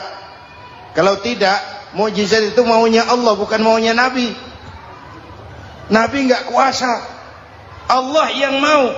Tapi hidup Nabi bukan mukjizat, manusiawi. Tidak mentang-mentang ada mukjizat tongkat, tiap sulit main tongkat. Nggak usah berjuang kalau begitu. Itu darurat menyelamatkan umat. Tongkat dilempar ke laut, laut terbelah. Laut terbelah. Itu secara visualnya bisa kita lihat dalam film The Ten Commandments. Udah nonton belum? Urusan nonton kalah sama Ustadz bagaimana sih? Ten Commandments, 10 firman Tuhan. Tekniknya bagus loh. Bagaimana laut terbelah. Musa lewat, Fir'aun mengejar. Musa sampai di ujung sana, Fir'aun masih di sama tengah perjalanan. Laut nutup kembali. Laut menutup kembali, Fir'aun tenggelam. Cengap-cengap di lautan. Begitu nafas sampai di tenggorokan, Fir'aun sambil cengap-cengap itu, amantu bi Rabbi Musa wa Harun. Duh, kalau begini mah saya juga percaya sama Tuhannya Musa. Malaikat maut jengkel, goblok loh. Terlambat sekarang. Ditenggelamin terus. Modar. Musa selamat. Fir'aun mati. Jenazahnya, jasadnya terdampar di pinggir laut. Beberapa waktu kemudian ditemukan orang, dimumi, dibalsem, diawetkan. Itu sesuai janji Quran. Wa kadzalika nunajjika bi badanika litakuna liman khalfaka ayah. Kami selamatkan badan kamu agar jadi pelajaran bagi orang-orang sesudah kamu nanti. Janji Quran tepat. Janji itu 14 abad yang lalu. Jasad Fir'aun ditemukan, dimumi, diawetkan, dibalsem di bawah nama Farao Ramses II. Sekarang tersimpan di Museum Negara di Mesir. Kapan-kapan nanti ibu main ke Mesir, mampir. Naik ojek paling berapa itu? Oh, orangnya tinggi, hidungnya mancung. Pokoknya pantaslah jadi Fir'aun. Selamatnya Musa di kejaran Fir'aun di ujung sana itu terjadi pada hari ke-10 bulan Muharram, yang oleh orang Nasrani diperingati dengan hari raya Paskah. Mereka melaksanakan puasa, mensyukuri nikmat keselamatan dari kejaran Fir'aun. Makanya kalau kita ikut puasa di bulan Muharram, bukan mengikuti syariatnya Nasrani, salah. Karena Nabi mengajarkan, itu sumbernya. Bukan ikutan sama ibadahnya Israel. Tapi memang agama ini kan merupakan mata rantai. Datang Rasul baru melengkapi Rasul sebelumnya, datang Rasul baru melengkapi Rasul sebelumnya. Mata rantai yang berkaitan. Setelah Muhammad selesai, selesailah tugas Nabi dan Rasul. Selesailah misi Nabi dan Rasul. Tidak ada Nabi lagi sesudah Nabi Muhammad. Itu harga mati, titik. Gak ada kompromi. Siapapun sekarang ini nggak datang ngaku jadi Nabi, wajib tidak percaya. Wajib tidak percaya. Tapi kaitannya memang, kita bilang Nasrani, orang bahasa Arab, bahasa Ibraninya Nazaret. Masya Allah, sangat luar biasa tausiah yang sudah disampaikan oleh guru kita Al-Mafrullah Kiai Haji Zainuddin MZ. Sahabat beriman yang dimuliakan Allah, tetaplah di channel ini karena kajian ini belum selesai dan masih banyak lagi hal-hal menarik yang akan disampaikan beliau. Tetaplah di channel ini dan mari kita lanjutkan kembali. Selamat mendengarkan. Nasiroh, Nazaret itu beda dialek. Kita Daud, dia David.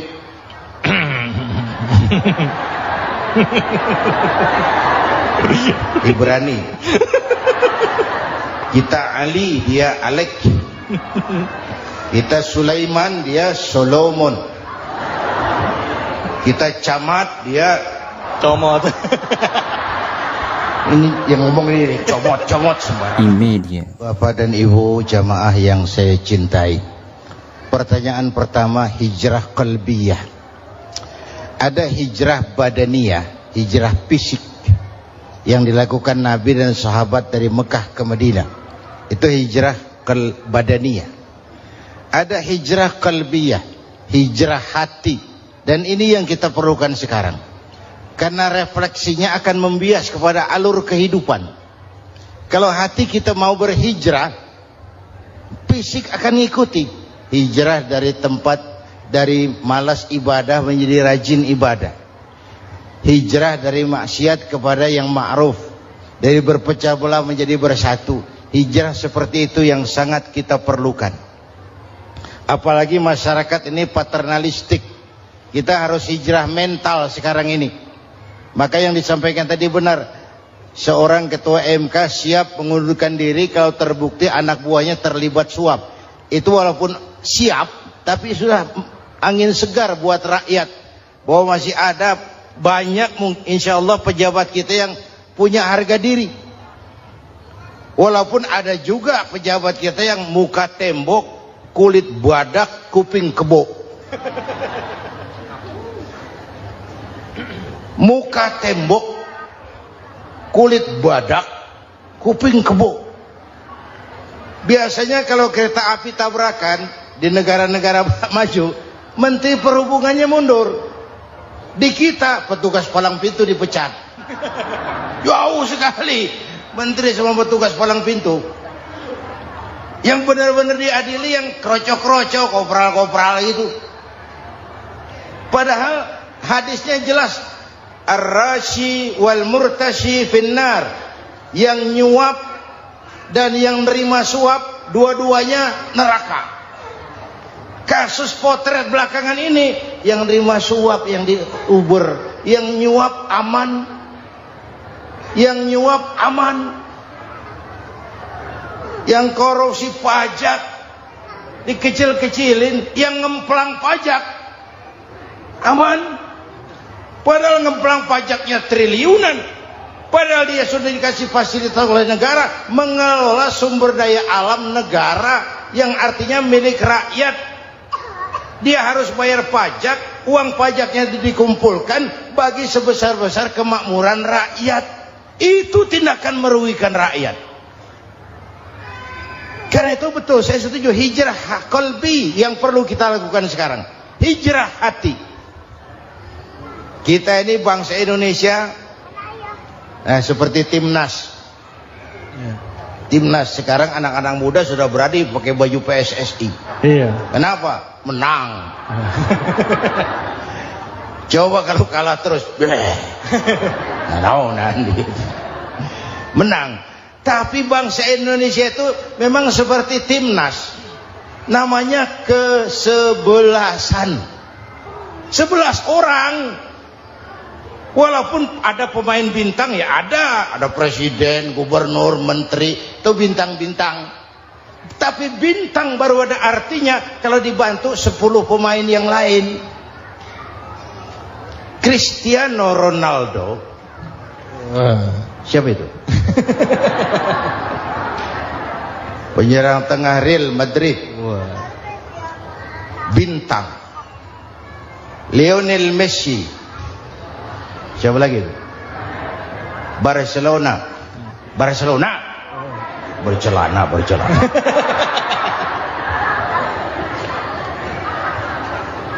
Michael Rooney, bintang Manchester United. Ronaldo baru bintang, Messi baru bintang kalau ada 10 pemain yang lain. Bagaimanapun hebatnya Cristiano Ronaldo, kalau sendirian lawan satu kesebelasan, babak belur. Itulah kita, bangsa Indonesia. Kita satu kesebelasan, harus saling memperkuat. Ada bangsa kita ini yang jadi jaksa, ada yang jadi hakim, ada yang jadi polisi. Itu posisi penyerang tengah, kiri luar, kanan dalam, back, striker, kiper, posisi. Tapi sadar, kita satu kesebelasan, Bung. Jangan bikin gol ke gawang sendiri. Kalau punya bola bagus, operan dong sama temannya. Yang bisa menciptakan gol, operan. Ada yang jadi pengusaha besar, bagus boleh. Punya untung besar, operan. Kasih masjid, kasih pesantren, operan. Ini kesebelasan kita kalau punya bola, pelitnya setengah mati, Pak. Nggak mau ngoper. Bawa sendiri, mending bikin gol. Enggak.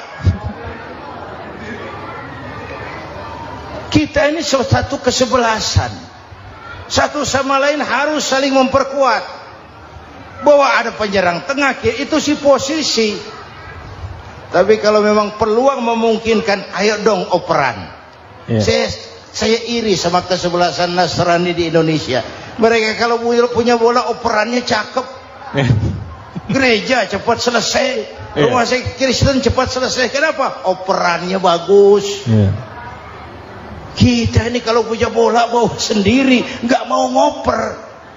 Maka masjid nggak selesai-selesai. Madrasah banyak yang bocor. Rumah sakit Islam kalah bersaing. Kenapa? Operannya berat. Ayo menyadari, kita ini timnas, satu kesebelasan. Jangan menjegal kawan seiring, kawan sendiri dijegal. Sudah musuh terlalu kuat, gawang sendiri dijebol. Akhirnya terbalik kita ini. Ujian terberat telah diberikan Allah kepada para anbiya, kemudian para aulia, kemudian para ulama. Summal amsal fal amsal, ke bawah dan ke bawah, diuji setiap orang menurut kekuatannya berpegang kepada agama. Kalau karena anak Melayu bilang, kalau takut dengan ombak, jangan berumah di tepi pantai. Kalau takut diterjang ombak, jangan berumah di tepi pantai. Kata ibu tadi, mau jadi pohon tinggi harus berani ketiup angin. Makin tinggi pohonnya, makin keras anginnya. Takut angin, jangan jadi pohon tinggi, jadilah rumput. Nggak ditiup angin, tapi diinjak kebo. Apa yang nggak ada resikonya? Apa yang nggak ada resikonya? Semua nabi ada yang dihantam kekuasaan yang arogansi. Ibrahim berhadapan dengan Namrud. Musa berhadapan dengan Fir'aun. Ada yang diuji dengan berhadapan umat yang sangat kurang ajar. Ada yang diuji dengan gosip yang dahsyat. Nabi Yusuf digosipi sama Zulaikha itu. Nabi Yusuf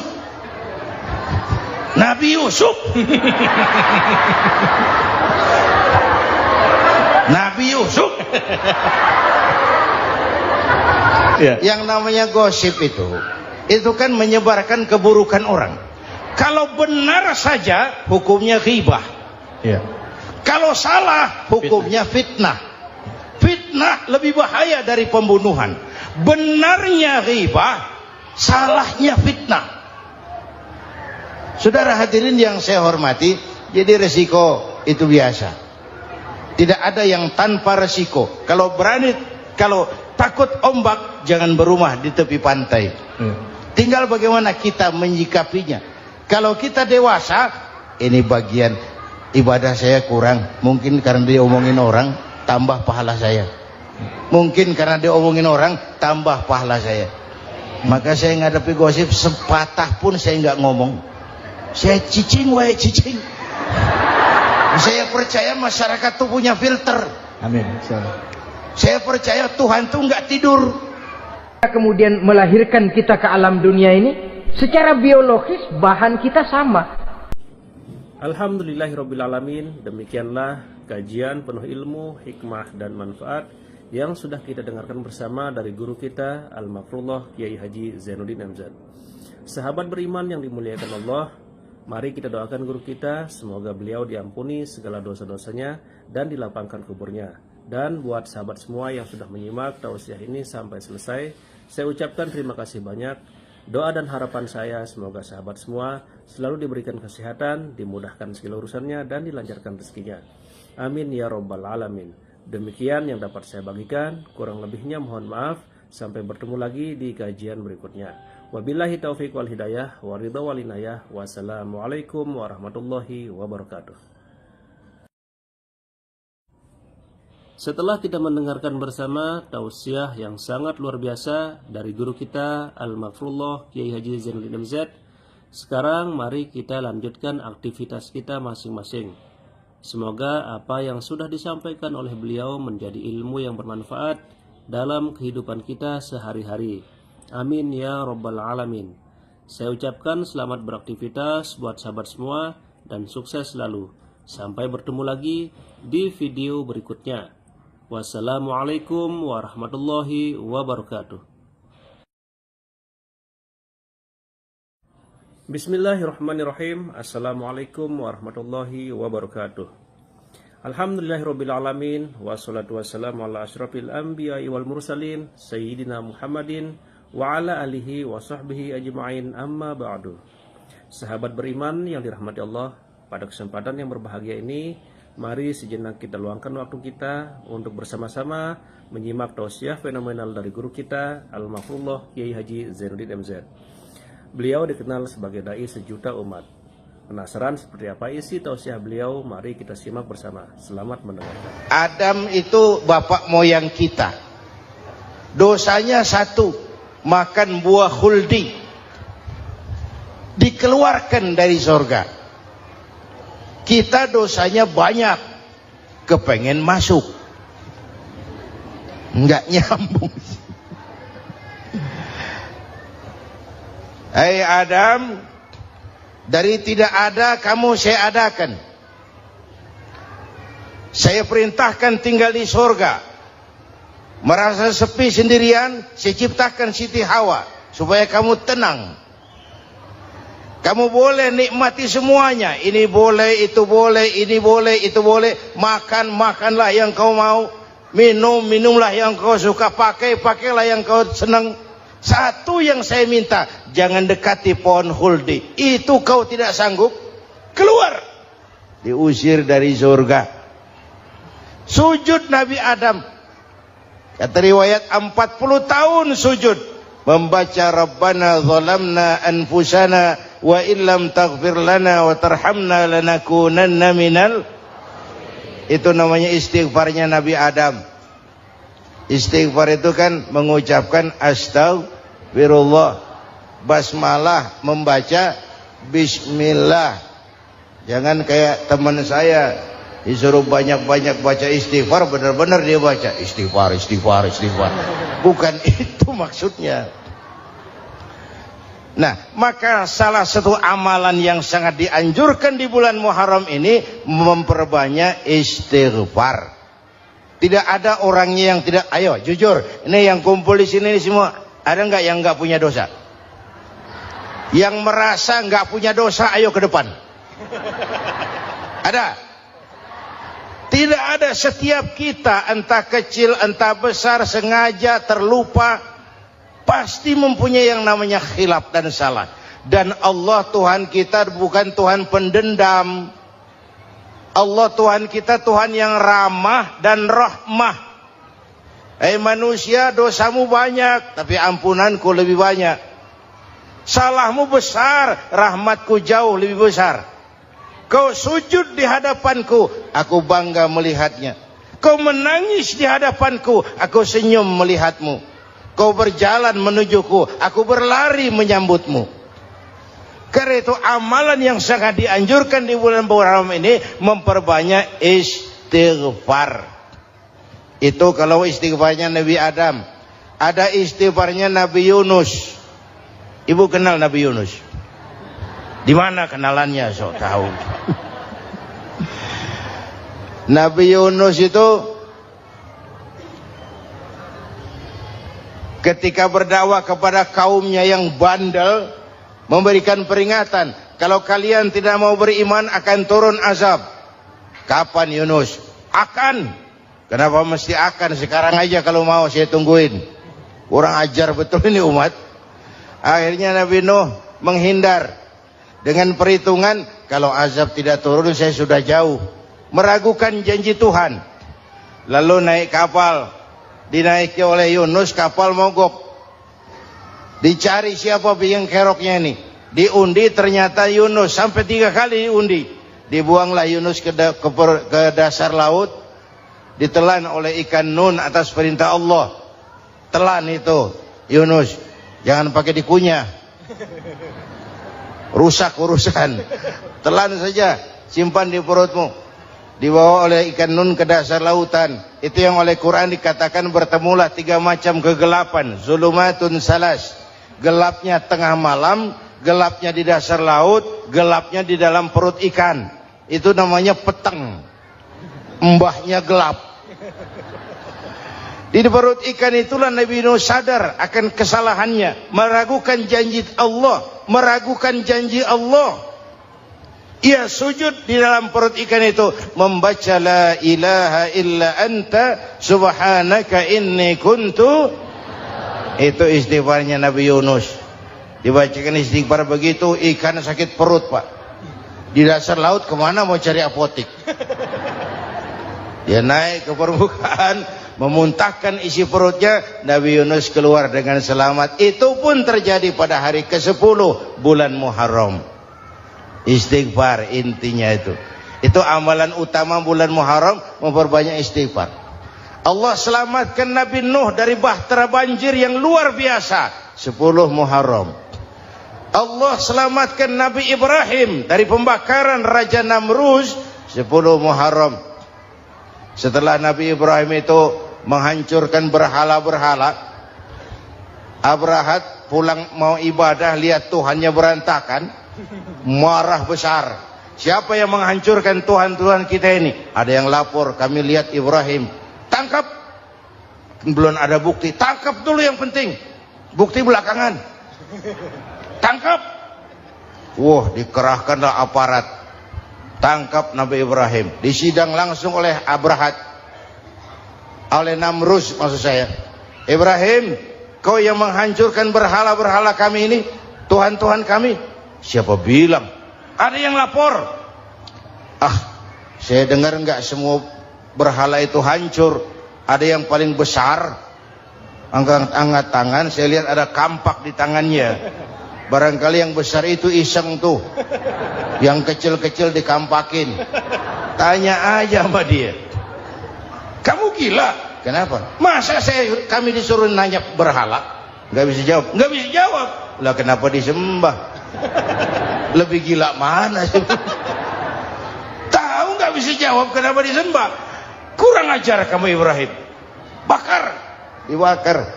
Ketika Ibrahim dilempar ke kobaran api yang menggunung, Allah perintah api, ya naru kuni bardan wa salaman ala Ibrahim.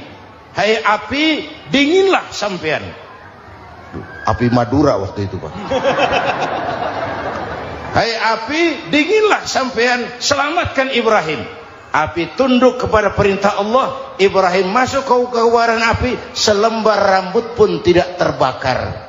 Kenapa? Apinya tunduk kepada perintah Allah. Kenapa?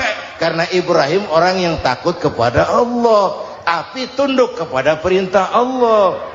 Kalau kita baca ayat itu, masuk ke api, mateng. Sudah hadirin yang saya muliakan, oleh karena itu selamatnya Ibrahim dari pembakaran Raja Namruz itu pun pada 10 Muharram, Yaumul Asyura, hari ke-10 dari bulan Muharram. Imedia. Bapak Ibu hadirin hadirat yang saya cintai, sebagian kecil tentang Nabi Adam, Nabi Ibrahim dan Nabi Yunus, tapi saya belum menceritakan tentang Nabi Nuh tadi. Mengulang kaji. Nabi Nuh salah seorang rasul yang masuk ulul azmi 5 besar. Karena memang perjuangannya menggambarkan satu usaha yang ulet dan luar biasa. Beliau diberi umur 950 tahun. Lalu berdakwah selama 900 tahun. Sore, pagi, siang, malam. Dapat pengikut tidak lebih 80 orang. Rata-rata 10 tahun satu. Kalau saya minta berhenti aja jadi nabi, Pak. Ustadz mana masih mau buka pesantren? 10 tahun buka pesantren, yang nyantri cuma 1. Pedagang mana yang masih mau dagang? 10 tahun dagang, yang beli 1. Pimpinan partai mana yang masih mau kampanye? 10 tahun buka partai, yang nyoblos 1. Bangkrut. Umatnya bandel, kurang ajar, durjana, bajingan, tengik. Umatnya Nabi Nuh ini kalau diceramahi, telinganya ditutup dengan tangannya. Nabi Nuh akhirnya rekes, Tuhan, siang malam saya berdakwah kepada umat ini. Tiap kali saya sampaikan dakwahmu, mereka tutup telinganya dengan tangannya. Alergi dengar ceramah. Apa itu ceramah? Non profit. Saudara-saudara, jadi mau kamu gimana? No, sudah Tuhan, habiskan saja orang kafir. Nanti kalau punya anak, anaknya pun kafir lagi. Lebih baik bapak moyangnya sikat habis. Biasanya kalau bapak kalong, anak kampret. Bapak nyolong, anak nyopet. Fotokopi gimana aslinya? Habiskan saja. Itu mau kamu? No. Iya. Oke. Nanti aku turunkan banjir. No. Buat kapal. Dengan apa saya harus buat kapal? No. Ya dengan kayu, kata Tuhan. Kayunya dari mana Tuhan? Ya dari pohon. No. Pohonnya belum ada Tuhan. Ya tanam dulu. No. Bikin kapal kayunya nanam pohon. Apa artinya? Perjuangan perlu kesabaran. Sukses itu ada prosesnya. Nggak bisa simsalabim abracadabra lalu kita mau sukses. Semua ada prosesnya. Walaupun kenyataannya begitu. Sukses banyak bapaknya, gagal itu yatim. Kalau kita sukses banyak yang ngakuin. Yang baru ketemu pakai manggil encing. Ketemu baru. Tapi sukses banyak bapaknya. Gagal yatim, nggak ada yang mau ngakuin kalau kita gagal itu. Udah bikin kapal dengan kayu di tengah kampung, bikin kapal ini. Bayangkan di tengah kampung bikin kapal. Orang kafir makin menjadi-jadi. Lihat no. Kenapa? Makin sarap. Bikin kapal di tengah kampung mau belayar kemana? Tuh lihat, kalau orang nggak tahu tujuan, mountain setengah jalan. Proses yang dinilai bukan finalnya. Ya kayak gitu kesimpulannya. Saya enaknya sendiri. Bikin kapal. Kapal mendekati selesai. Ini orang kafir rame-rame datang ke kapal Nuh. Mau apa? Buang najis. Sakit perut berangkat ke kapal Nabi Nuh. Nongkrong.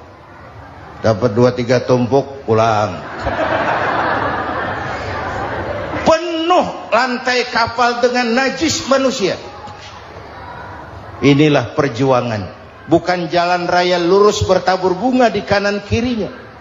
Banyak ondak dan duri, fitnah, caci maki, antipat, segala macam.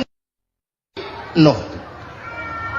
Ada orang tua dasar kafir, kurang ajar, sudah stroke berangkat juga ke kapal Nuh. Mau buang najis, pincang-pincang digotong orang. Selesai buang najis dia bangun mau pulang, pegangan tiang kapal terpeleset jatuh di atas tumpukan najis. Terjadi keajaiban, yang stroke-nya sembuh, lumpuhnya hilang, berangkat digotong-gotong pulang, jalan gagah sekali. Tapi orang kampungnya heran, ente sudah sembuh? Sudah. Berobat di mana? Kok begitu paten? Di kapal Nuh. Masih banyak.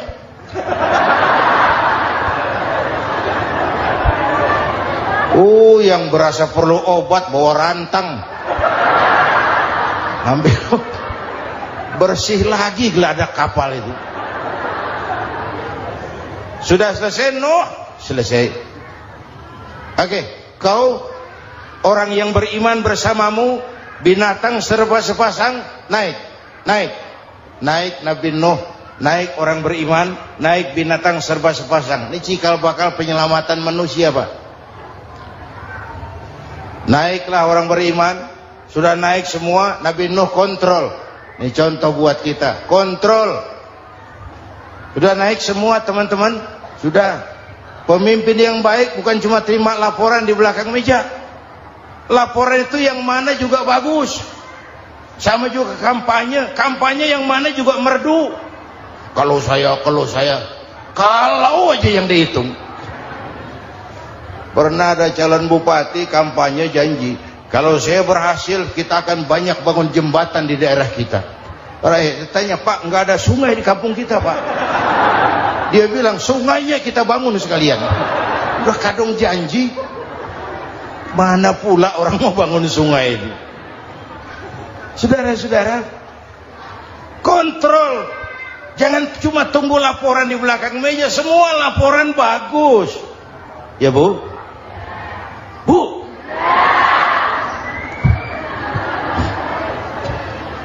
Nabi Nuh kontrol.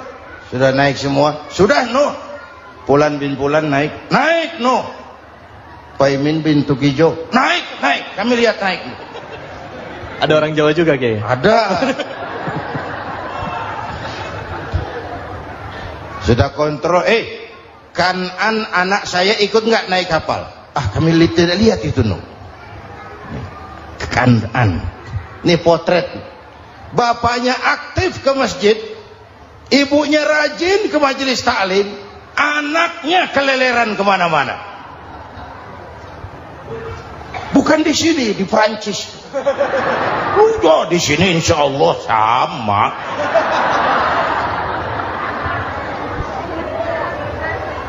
Nuh karena sayang anak, Nuh karena cinta anak, Nuh karena tanggung jawab anak, cari naik ke atas kapal. Lihat Kan'an, anak saya, nggak lihat, Nuh. Turun ke ruang bawah, periksa lagi.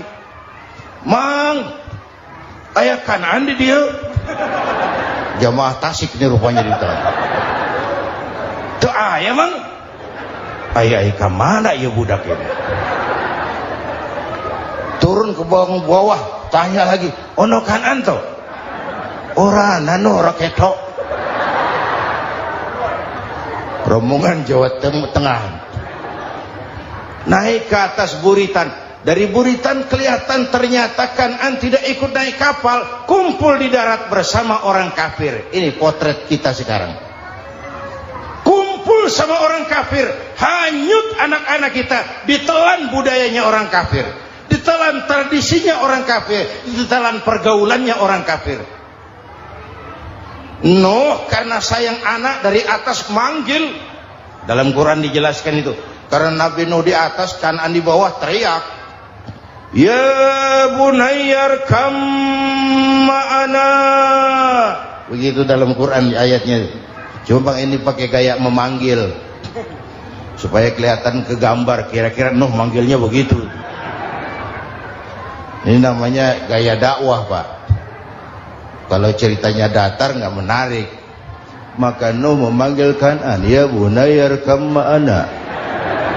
Kata yang dengar, heeh. Ini gaya orang manggil, ya bunayyar kam ma'ana. Kan'an, kesini nak, naik kapal sama papi. Kata Kan'an di bawah itu, enggak mau papi, John di sini saja. Kata Nuh, jangan nak, Allah sedang murka, akan turun banjir. Kalau datang banjir papi, sa'awi ila jabalin ya'simuni minal ma', saya akan naik ke gunung tinggi yang bisa menyelamatkan saya dari banjir. Kan'an naik ke gunung, gunung dihantam banjir, Kan'an mati sampai sekarang. Yang kelima, Nabi Musa, kisah Muharramnya ini. Lahir dalam kondisi yang sulit karena Fir'aun mimpi akan lahir seorang anak dari keturunan Bani Israel yang akan menghancurkan kerajaannya. Kata Fir'aun, sudah lahir belum anaknya? Belum. Kalau gitu mulai malam ini laki-laki dilarang bergaul sama istrinya. Semua perempuan hamil di bawah pengawasan negara. Mulai hari ini kalau lahir anak laki-laki terutama Bani Israel, penggal. Satpol PP disiapkan. Udah ada, Kiai? Ada. Patroli. Bayangkan, Fir'aun itu bikin undang-undang seenaknya sendiri. Apalagi merasa kekuasaannya dalam ancaman. Penguasa manapun kalau merasa dalam ancaman, panik. Padahal kekuasaan itu kayak harimau. Makin lama ditaiki, makin sulit turun. Kenapa? Karena macannya makin lapar. Naik terus capek, turun dimakan harimau. Serba sulit. Saudara-saudara, kalau kita mau belajar dari Pak Harto, saya melihat kekurangan Pak Harto cuma satu, terlambat berhenti.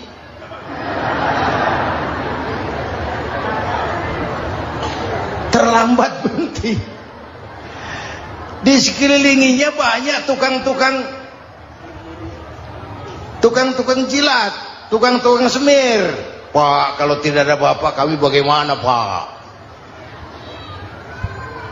Saudara hadirin yang saya hormati, maka sering saya ingatkan, temanmu yang sejati adalah teman yang membuat kamu jadi benar, bukan teman yang selalu membenarkan kamu.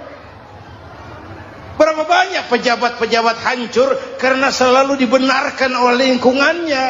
Bapak benar, Pak. Bapak bijaksana, Pak. Itu tepat, Pak. Benar. Buang angin pun kata kelilingnya, wah, Bapak sehat. Temanmu yang sejati, teman yang bikin kamu jadi benar, bukan teman yang selalu membenarkan kamu. Bapak Ibu hadirin yang saya hormati, tapi kehendak Allah terjadi. Lahirlah Musa. Bayinya dihanyutkan di sungai Nil. Bayi sudah menderita, dihanyutkan di sungai Nil. Dan akhirnya besar di lingkungan istana Fir'aun.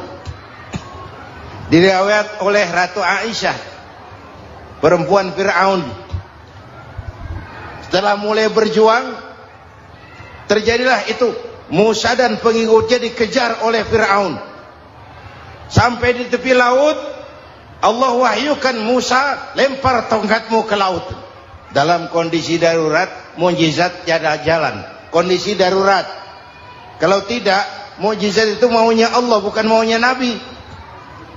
Nabi nggak kuasa. Allah yang mau.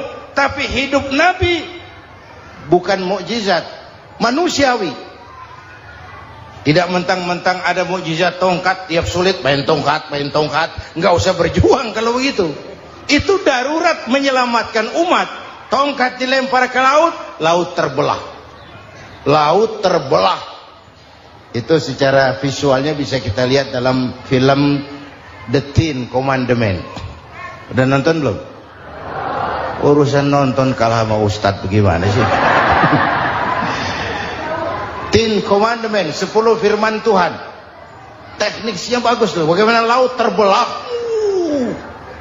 Musa lewat, Fir'aun mengejar.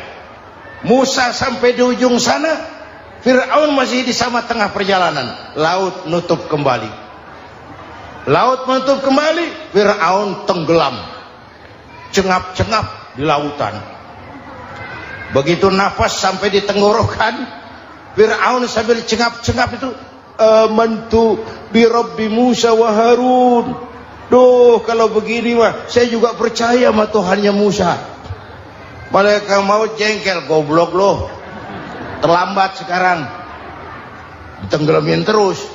Modar. Musa selamat. Fir'aun mati. Jenazahnya, jasadnya terdampar di pinggir laut. Beberapa waktu kemudian ditemukan orang, dimumi, dibalsem, diawetkan. Itu sesuai janji Quran. Wa kadzalika nunajjika bi badanika litakuna liman khalfaka ayah. Kami selamatkan badan kamu agar jadi pelajaran bagi orang-orang sesudah kamu nanti. Janji Quran tepat. Janji itu 14 abad yang lalu. Jasad Fir'aun ditemukan, dimumi, diawetkan, dibalsem di bawah nama Parao Ramses II. Sekarang tersimpan di Museum Negara di Mesir. Kapan-kapan nanti ibu main ke Mesir, mampir. Naik ojek paling berapa itu? Oh, orangnya tinggi, hidungnya mancung, pokoknya pantaslah jadi Fir'aun. Selamatnya Musa di kejaran Fir'aun di ujung sana itu terjadi pada hari ke-10 bulan Muharram, yang oleh orang Nasrani diperingati dengan hari raya Paskah. Mereka melaksanakan puasa, mensyukuri nikmat keselamatan dari kejaran Fir'aun. Makanya kalau kita ikut puasa di bulan Muharram bukan mengikuti syariatnya Nasrani, salah. Karena Nabi mengajarkan, itu sumbernya. Bukan ikutan sama ibadahnya Israel. Tapi memang agama ini kan merupakan mata rantai. Datang Rasul baru melengkapi Rasul sebelumnya, datang Rasul baru melengkapi Rasul sebelumnya. Mata rantai yang berkaitan. Setelah Muhammad selesai, selesailah tugas Nabi dan Rasul. Selesailah misi Nabi dan Rasul. Tidak ada Nabi lagi sesudah Nabi Muhammad. Itu harga mati, titik. Gak ada kompromi. Siapapun sekarang ini nggak datang ngaku jadi Nabi, wajib tidak percaya. Wajib tidak percaya. Tapi kaitannya memang kita bilang Nasrani, orang bahasa Arab, bahasa Ibraninya Nazaret. Masya Allah, sangat luar biasa tausiah yang sudah disampaikan oleh guru kita Al-Mafrullah Kiai Haji Zainuddin MZ. Sahabat beriman yang dimuliakan Allah, tetaplah di channel ini karena kajian ini belum selesai dan masih banyak lagi hal-hal menarik yang akan disampaikan beliau. Tetaplah di channel ini dan mari kita lanjutkan kembali. Selamat mendengarkan. Nasiroh, Nazaret itu beda dialek. Kita Daud, dia David.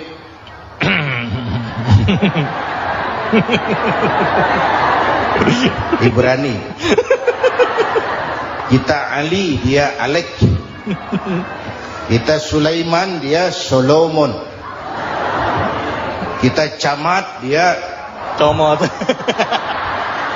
ini yang ngomong ini comot sembarang. Imedia. Bapak dan Ibu jamaah yang saya cintai, pertanyaan pertama, hijrah qalbiyah. Ada hijrah badaniyah, hijrah fisik yang dilakukan Nabi dan sahabat dari Mekah ke Madinah. Itu hijrah badaniyah. Ada hijrah qalbiyah, hijrah hati. Dan ini yang kita perlukan sekarang. Karena refleksinya akan membias kepada alur kehidupan. Kalau hati kita mau berhijrah, fisik akan ngikuti. Hijrah dari tempat, dari malas ibadah menjadi rajin ibadah. Hijrah dari maksiat kepada yang ma'ruf. Dari berpecah belah menjadi bersatu. Hijrah seperti itu yang sangat kita perlukan. Apalagi masyarakat ini paternalistik. Kita harus hijrah mental sekarang ini. Maka yang disampaikan tadi benar. Seorang ketua MK siap mengundurkan diri kalau terbukti anak buahnya terlibat suap. Itu walaupun siap, tapi sudah angin segar buat rakyat. Bahwa masih ada banyak insya Allah pejabat kita yang punya harga diri. Walaupun ada juga pejabat kita yang muka tembok, kulit badak, kuping kebo. Muka tembok, kulit badak, kuping kebo. Biasanya kalau kereta api tabrakan di negara-negara maju, Menteri Perhubungannya mundur. Di kita petugas palang pintu dipecat. Jauh sekali Menteri sama petugas palang pintu. Yang benar-benar diadili yang krocok-krocok, kopral-kopral itu. Padahal hadisnya jelas. Ar-rashi wal murtashi finnar. Yang nyuap dan yang nerima suap, dua-duanya neraka. Kasus potret belakangan ini, yang nerima suap, yang diuber, yang nyuap aman. Yang nyuap aman. Yang korupsi pajak dikecil-kecilin, yang ngemplang pajak aman. Padahal ngemplang pajaknya triliunan. Padahal dia sudah dikasih fasilitas oleh negara mengelola sumber daya alam negara yang artinya milik rakyat. Dia harus bayar pajak, uang pajaknya dikumpulkan bagi sebesar-besar kemakmuran rakyat. Itu tindakan merugikan rakyat. Karena itu betul, saya setuju hijrah qalbi yang perlu kita lakukan sekarang. Hijrah hati. Kita ini bangsa Indonesia, seperti timnas. Timnas sekarang anak-anak muda sudah berani pakai baju PSSI. Iya. Kenapa? Menang. Coba kalau kalah terus, nanti menang. Tapi bangsa Indonesia itu memang seperti timnas, namanya kesebelasan. 11 orang. Walaupun ada pemain bintang, ya ada presiden, gubernur, menteri, itu bintang-bintang. Tapi bintang baru ada artinya kalau dibantu 10 pemain yang lain. Cristiano Ronaldo, siapa itu? Penyerang tengah Real Madrid, bintang. Lionel Messi, siapa lagi itu? Barcelona, bercelana.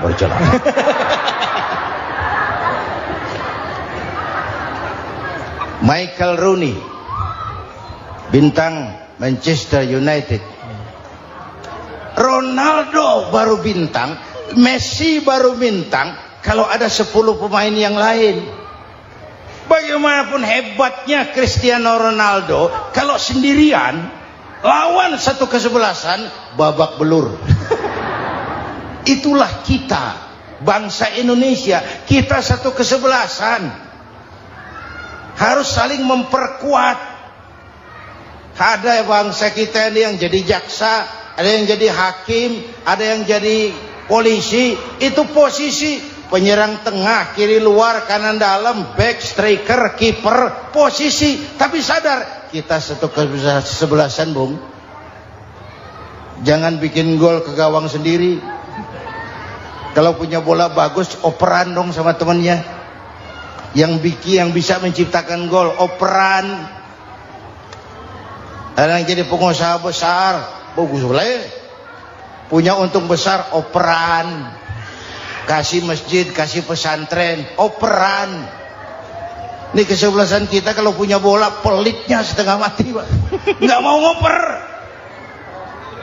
Bawa sendiri, mending bikin gol. Enggak. Kita ini satu kesebelasan. Satu sama lain harus saling memperkuat. Bahwa ada penyerang tengah, itu si posisi. Tapi kalau memang peluang memungkinkan, ayo dong operan. Saya iri sama kesebelasan Nasrani di Indonesia. Mereka kalau punya bola, operannya cakep. Gereja cepat selesai, rumah sakit Kristen cepat selesai. Kenapa? Operannya bagus. Kita ini kalau punya bola bawa sendiri, nggak mau ngoper. Bismillahirrahmanirrahim. Assalamualaikum warahmatullahi wabarakatuh. Alhamdulillahirrabbilalamin. Wassalatu wassalamu ala ashrafil anbiya'i wal mursalin Sayyidina Muhammadin wa ala alihi wa sahbihi ajma'in, amma ba'du. Sahabat beriman yang dirahmati Allah, pada kesempatan yang berbahagia ini, mari sejenak kita luangkan waktu kita untuk bersama-sama menyimak tausiah fenomenal dari guru kita Al-Mafrullah Kiai Haji Zainuddin MZ. Beliau dikenal sebagai dai sejuta umat. Penasaran seperti apa isi tausiah beliau? Mari kita simak bersama. Selamat mendengar. Adam itu bapak moyang kita. Dosanya satu, makan buah khuldi. Dikeluarkan dari surga. Kita dosanya banyak, kepengen masuk. Enggak nyambung. Hai Adam, dari tidak ada kamu saya adakan. Saya perintahkan tinggal di surga. Merasa sepi sendirian, saya ciptakan Siti Hawa supaya kamu tenang. Kamu boleh nikmati semuanya. Ini boleh, itu boleh, ini boleh, itu boleh. Makan, makanlah yang kau mau. Minum, minumlah yang kau suka. Pakai, pakailah yang kau senang. Satu yang saya minta, jangan dekati pohon khuldi. Itu kau tidak sanggup, keluar. Diusir dari surga. Sujud Nabi Adam. Kata riwayat 40 tahun sujud. Membaca Rabbana zalamna anfusana wa illam taghfir lana wa tarhamna lanakunanna minal. Itu namanya istighfarnya Nabi Adam.